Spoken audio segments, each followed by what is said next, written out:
Another weather impact day, Lainey. Wow, what a week. Yeah, it has been very busy. Of course, flooding the big concern and issue across the area. Thankfully, didn't have a lot of that tonight. So the storms were kind of few and far between. The ones that we did have did not produce significant flooding across the area. So we'll take that for sure. Now you look at the skies over Graham, actually a little bit of sunshine out there today. So that is nice to see after having, of course, more heavy rain out there. And you see one storm that passed through, but pretty quick, not hanging overhead for hours like last night. Now tomorrow we've got an isolated late day storm chance, could have isolated severe damaging winds with that, and then heading into the weekend those storm chances are a little bit lower in the Saturday Sunday time frame, but we are keeping storms in the forecast each afternoon on our 7-day. Temperatures are warm. We're in the low to mid 70s. Dew points are in the 70s, so yes, it is still very humid across the area. No real rain out there right now in our immediate region. We do have that flood watch that's going to expire at 2 a.m. Flood warnings are going to be dropped too as we move through the next 6 to 12 hours. So that is good news as well as those waters recede. Over the last day and a half, you can see where the heaviest rains fell, of course, right in the heart of the Triad last night, some 3 to 6 inches on average. Also had some high totals, more than 3 inches in parts of Surry, Yadkin, and Wilkes County. We actually set a new daily rainfall record at PTI Airport in Greensboro at 3.32 inches, breaking that old record that was just shy of 3 inches. It brings our monthly total for July in Greensboro to 5.5+ inches, which is more than 4 inches above normal.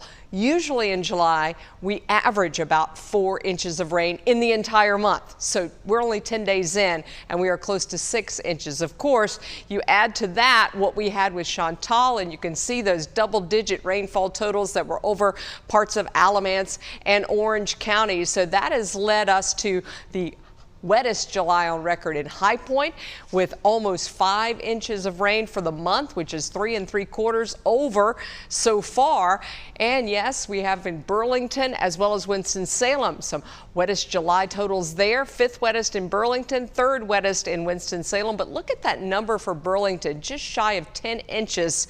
This is why the weather pattern has set up with high pressure offshore. Tropical moisture is being drawn up into the southeast, and as we go through the next several days, we will continue to pile on some of that rain. Now, I'm optimistic that we see less rain as we move forward into this weekend. There are fronts that are going to try to move in here by early next week, but also what's happening as you build up in the atmosphere, that high is also stacked up. So it builds a barrier and prevents those fronts from moving through. So that dome of air is just going to sit here and keep us from cooling down and drying out, unfortunately. So you can see the fronts kind of stalled to our northwest. We've got that real humid air and also producing some severe weather tomorrow up toward the lake states. Excessive rainfall threat continues in our area for tomorrow, but it is in the low end, marginal risk.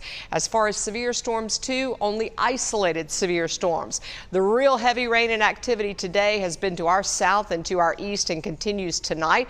As we go through tomorrow, we'll wake up with maybe a little bit of sunshine for your Friday. I'm optimistic that we won't see a lot of widespread storm coverage tomorrow, but there will be a few storms around, and any storms that do develop may produce damaging winds and could also send areas into a flash flood warning, at least briefly. High temperature 88 tomorrow afternoon in the Triad.